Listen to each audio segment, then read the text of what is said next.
Bonjour, je m'appelle Thibaut. Aujourd'hui, au détour d'un jeu, nous allons vous présenter Colt Express. À l'heure où je vous parle, il a gagné le Spiel 2015. C'est quoi ce prix? C'est juste le titre de meilleur jeu décerné en Allemagne, mais au final, ça reste quand même la récompense la plus importante de notre continent. D'autres l'ont eu, par exemple Carcassonne en 2001 et Zulureto en 2007. Plus récemment, Kingdom Builder en 2012 et Hanabi en 2013. Je fais un petit coucou aux éditeurs, Anse et Cédric. Si vous regardez cette vidéo, encore félicitations.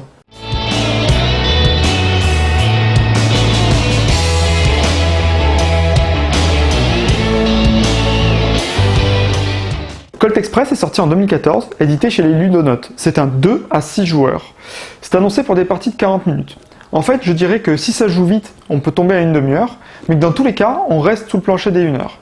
Bon allez, je les ai vus les petits wagons, tu nous dis ce que c'est comme jeu? C'est un jeu de programmation avec un plateau en 3D. Le plateau représente la loco avec ses wagons. Attention, les règles sont simples, les parties sont courtes, même si on est sur un jeu tout public, ce n'est pas pour autant qu'il n'y a aucune stratégie. Tu veux dire que si je fais n'importe quoi en programmant n'importe comment, je n'ai aucune chance de gagner? Franchement, je dois vraiment lui répondre? Dis donc, tu te relâches Rouge. Quel est le but du jeu? Le but du jeu c'est de gagner. Et pour gagner, il faut ramasser le plus de butins pour être le plus riche. En début de partie, chaque joueur va choisir un personnage. Hey Doc, je prends Django. Et moi, Tuco. Pour ma part, je vais jouer avec Ghost. Et les copains, vous jouez à quoi? Ça a l'air sympa, je peux jouer avec vous? Bon ok, de toute façon t'es là maintenant. Cool, et j'ai qui comme personnage?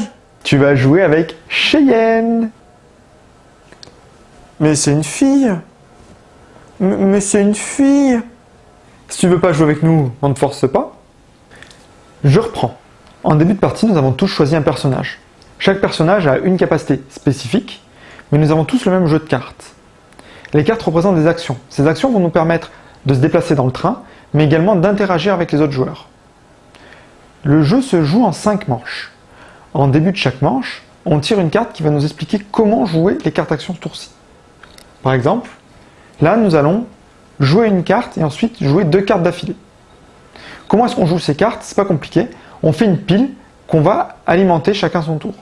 Une fois que chacun aura joué ces 3 cartes, on va retourner la pile et on va dérouler toutes les actions qui ont été jouées. Noir, qu'as-tu joué? Facile. J'avance, je recule et je tire un coup. Je suis pas convaincu de ce que tu voulais faire en fait. Bon, et rouge. J'avance et je tire 2 fois sur bleu. J'ai presque fait pareil, sauf que moi je tire 2 fois sur bleu et ensuite je monte sur le toit du train. J'en ai marre.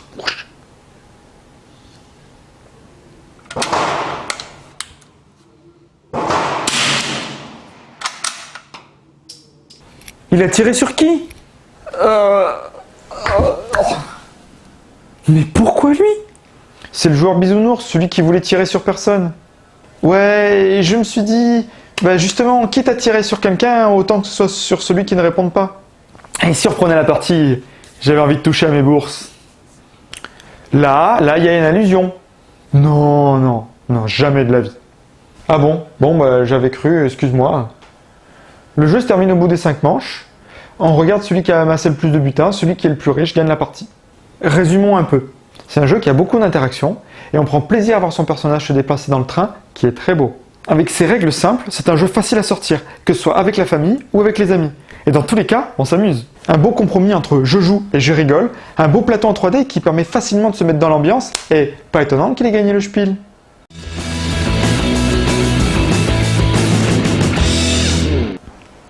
Mes dernières volontés sont que vous ne ratiez pas le prochain épisode de Détour d'un jeu, qui sera spécialement sur Last Will. Et surtout d'ici là, faites la paix.